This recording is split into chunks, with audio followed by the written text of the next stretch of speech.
Embu, 8 de fevereiro de 1979.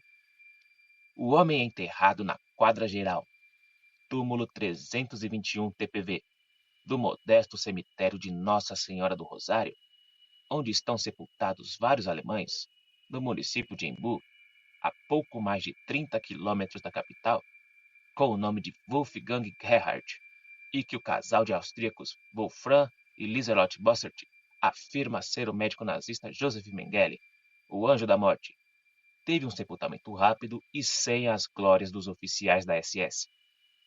Sem nenhuma pompa, muito rapidamente, e na presença de 2 coveiros e de no máximo 5 amigos, esse homem que a polícia agora tenta identificar foi sepultado na tarde de 8 de fevereiro de 1979. E desde então, jamais alguém visitou o túmulo. Discretamente, segundo o então administrador do cemitério, Gino Garità, Lieselot Bossert e seu grupo de amigos trouxeram o caixão num carro de uma funerária de Bertioga. Não houve choro, lamentação, nem soluços de dor. Foi um enterro sem nenhuma emoção, com todos praticamente calados, diz Garità, que se recorda de que as únicas palavras pronunciadas pelo grupo era de que se tratava de um homem que havia morrido afogado em Bertioga. Como o cadáver chegou sem nenhum aviso prévio à administração, o caixão ficou algum tempo no interior da capela do cemitério, até que os coveiros José Luzia e José Laurindo, os mesmos que ontem fizeram a exumação do corpo, cavassem a sepultura. Há um detalhe importante nessa história, que reforça a opinião da polícia de que se trata realmente do anjo da morte. Um homem alto, corpo atlético, cabelos grisalhos, com forte sotaque estrangeiro, aparentando mais de 60 anos de idade, que dizia chamar-se Wolfgang Gerhard, passou a frequentar a cada 2 meses o túmulo 321, onde estaria enterrada sua mãe, Friederika Fellner Gerhard, desde 1961. Segundo o administrador, esse homem, bem falante, educado, encomendou-lhe a construção do túmulo e a fabricação de uma placa com a seguinte inscrição: Friederika Gerhard, 1895-1961. Não sei absolutamente nada a respeito desse homem, pois só conversávamos a respeito do serviço. Só sei que ele vinha ao cemitério a cada 2 meses, ficava de 10 a 15 minutos e ia embora sem dizer nada. Cerca de 16 anos observando esse ritual, Gino Garità disse que se acostumou à fisionomia desse homem.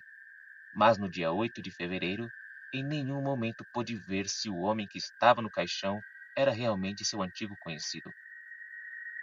Ele ainda insistiu em confirmar se o morto era o mesmo homem que fazia visitas frequentes ao túmulo 321. Mas Lieselot Bossert, uma das poucas pessoas presentes no momento, providencialmente teve um ataque de histeria. Começou a chorar, causou muita confusão e, dessa forma, evitou que o caixão, que veio lacrado de Bertioga, fosse aberto.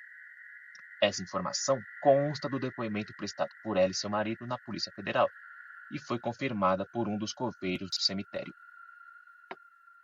Depois que o homem que a polícia imagina ser Josef Mengele foi enterrado, os funcionários do cemitério jamais viram alguém visitar o túmulo. Segundo a polícia, o homem que o administrador do cemitério conheceu certamente não era Josef Mengele, mas sim Wolfgang Gerhard, que esteve no Brasil até 1975 e 2 anos depois de retornar à Áustria, morreu atropelado. Os 2 coveiros e o antigo administrador do cemitério pouco se recordam dos outros amigos do morto, mas acreditam que havia 3 ou 4 homens. Wolfram Bossert, marido de Lisolette, que junto com ela acompanhou todo o trabalho de exumação dos ossos, ontem à tarde, não esteve nesse dia. Consta que no dia 7 de fevereiro de 1979, quando o suposto Josef Mengele teria se afogado numa praia de Bertioga, ao tentar salvá-lo, Wolfram também quase se afogou e ficou hospitalizado em Bertioga. 6 de junho de 1985. Certamente alguns enterros já atraíram maior número de pessoas, mas jamais os funcionários do cemitério Nossa Senhora do Rosário participaram e presenciaram um ato tão importante como a exumação dos restos mortais do homem que a polícia acredita ser o nazista Joseph Mengele. Dezenas de repórteres da imprensa brasileira e internacional, acompanhados por uma mórbida e curiosa plateia, que pisoteou túmulos, arrancou as plantas e flores das sepulturas, derrubou vasos e quebrou cruzes, permaneceram cerca de 4 horas no cemitério para ver a exumação. Pelo menos uma centena de curiosos abandonou seu lazer do feriado de Corpus Christi para acompanhar todo o trabalho dos coveiros e do legista, atraída pela grande quantidade de carros de reportagem estacionados nas proximidades do cemitério, desde as primeiras horas da manhã.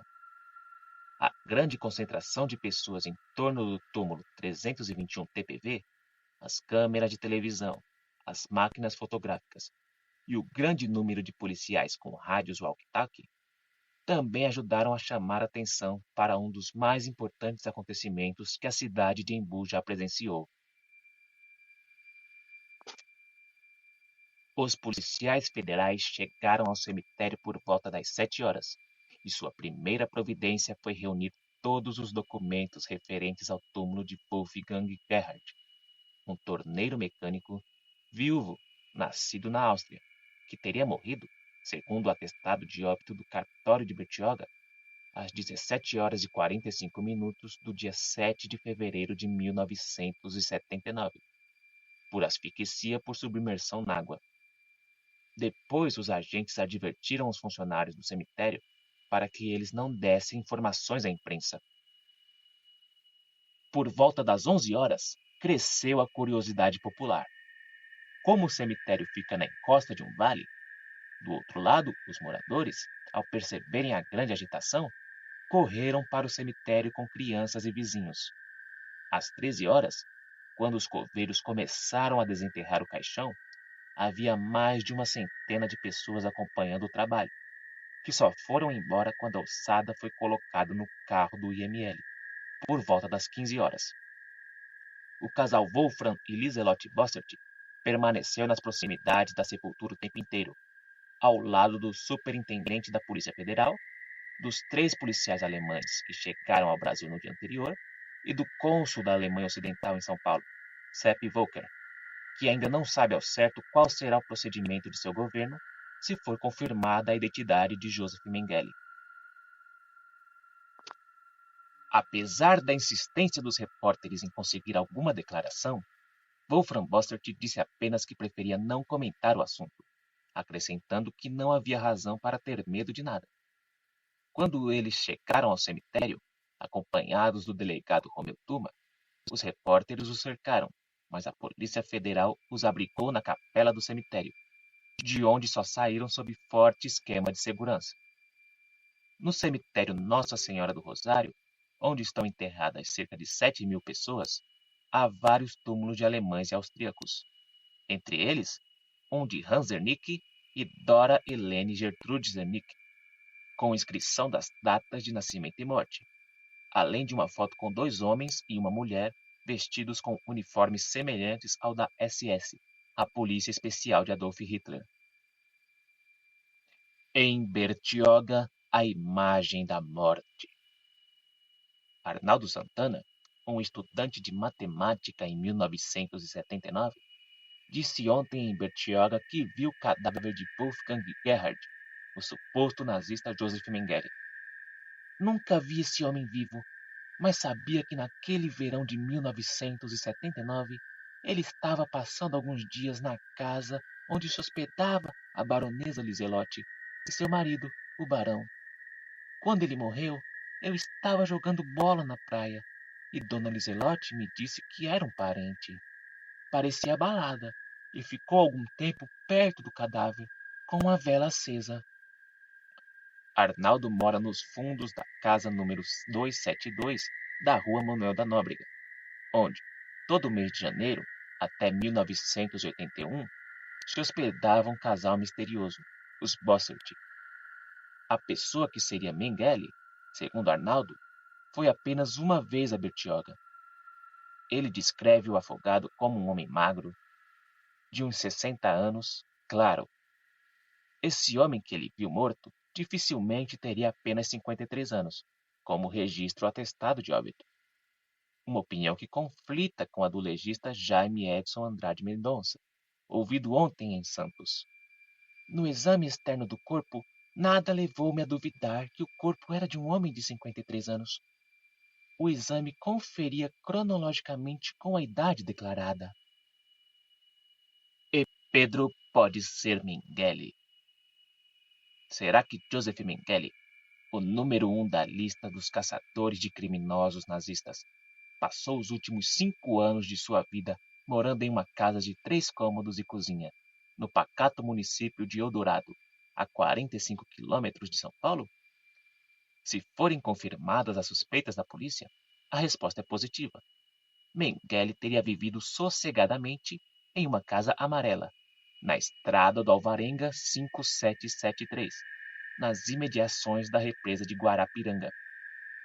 Conhecido na região pelo nome de Pedro, Mengele teria se mudado para essa propriedade de Liselotte Bossert em 75, conforme declarações do metalúrgico aposentado Jaime Martins dos Santos, que reside há 10 anos em uma casa vizinha. Ele descreveu Pedro como um homem bem velho, aparentando 85 anos, que dizia ter vindo da Europa, sem, no entanto, especificar o país de origem. Segundo Jaime, Pedro falava um espanhol difícil de ser compreendido, quase não recebia visitas e nunca se referiu à família ou aos motivos que o trouxeram ao Brasil. Ao falar do vizinho, o metalúrgico conta que ele morreu afogado em Santos em 79. Elza Guipian de Oliveira, que de 77 a 78 trabalhou como empregada para aquele que a polícia suspeita ser Mengele, confessou que até hoje não acredita que seu Pedro tenha morrido, uma vez que nenhum dos vizinhos viu seu corpo. Para Elza, Pedro era um homem bom, que gostava de se vestir bem, usar um chapéu branco, passear pelas ruas de terra sozinho. Em casa, passava a maior parte do tempo cuidando do jardim e fazendo pequenas reformas. Não lia jornais, apenas livros, e se entretinha vendo televisão ou ouvindo Wagner e Beethoven, principalmente a Quinta Sinfonia. Qual era a fonte de renda deste velho alemão? Segundo Elsa, ele recebia mensalmente a visita de um homem magro, de 70 anos, com cabelos brancos e andar arqueado, que lhe trazia dinheiro. O velho entrava e os dois ficavam na sala, conversando em alemão. Depois ia embora, disse a caseira. Todas as sextas-feiras, Wolfram Bossert aparecia para jantar com ele. Os dois conversavam bastante, sempre em alemão. Nos fins de semana prolongados, Wolfram e a mulher apanhavam o velho para levá-lo a um sítio, que Elsa não sabe onde se localiza. Correspondência? Seu Pedro só recebia do sobrinho que morava na Alemanha, e em 77 veio passar as férias no Brasil. Era um homem de 38 anos, bem forte, cabelos e olhos escuros.